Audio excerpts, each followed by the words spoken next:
नमस्कार. जॉब माझा अपडेटवर आपलं सर्वांचं पुन्हा एकदा स्वागत आहे विद्यार्थी मित्रांनो.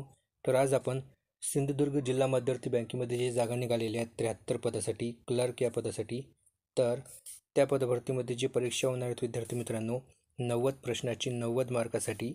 तर त्याचा आपण इथे सिलेबस आणि त्याचं परीक्षा पॅटर्न बघूयात.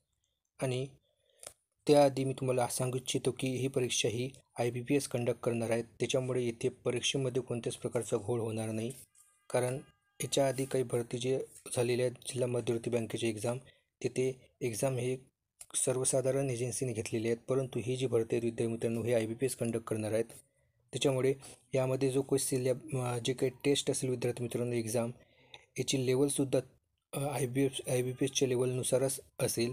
कारण याच्या आधी जेवढ्या पदभरतीचे एक्झाम झाले त्यामध्ये एकच एजन्सी जे आहेत विद्यार्थी मित्रांनो कंडक्ट करत होती, त्याच्यामुळे त्याची परीक्षेची जी लेवल आहे ती खूप इझी होती. परंतु IBPS लेवलची जी एक्झाम असते ती बँकिंग लेवलनुसारच इथे परीक्षा होईल. बँकेचा जो क्लरिकल लेवल असेल, ज्या गव्हर्नमेंट बँकेसाठी जागा निघतात त्या, परंतु त्याच्यापेक्षा थोडं कमी लेवलची एक्झाम ही होणार आहेत. तर बघा विद्यार्थी मित्रांनो, यामध्ये एकूण आपल्याला 6 सब्जेक्ट दिलेले आहेत आणि 6 सब्जेक्टला एकूण 90 मार्काची एक्झाम आहेत. यामध्ये बघा पहिला विषय knowledge of banking and corporation, म्हणजेच बँकिंग आणि सहकार विषयी एकूण 30 प्रश्न येणार विद्यार्थी मित्रांनो.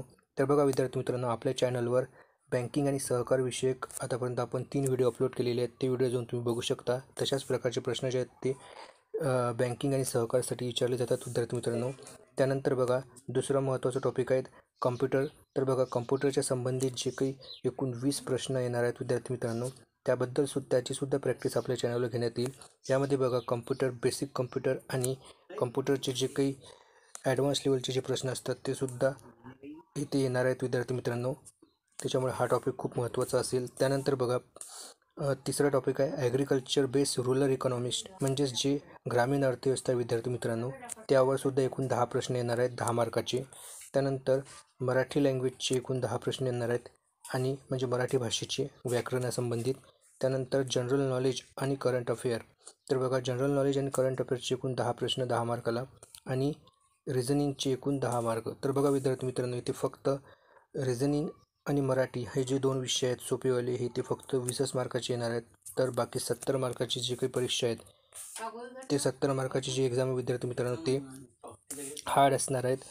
म्हणजेच आपल्याला हे 70 मार्क जास्त फोकस करून चालायला लागणार आहेत. तर विद्यार्थी मित्रांनो, त्यासाठी तुम्ही चॅनलला अवश्य सबस्क्राईब करा. यापैकी 70 मार्काची तयारी जी आहे ते आपल्या चॅनलवर करण्यात येईल विद्यार्थी मित्रांनो. त्याच्यामुळे चॅनलला अवश्य सबस्क्राईब करा.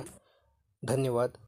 आणि व्हिडिओला जास्तीत जास्त लाईक करा आणि शेअर करा. धन्यवाद.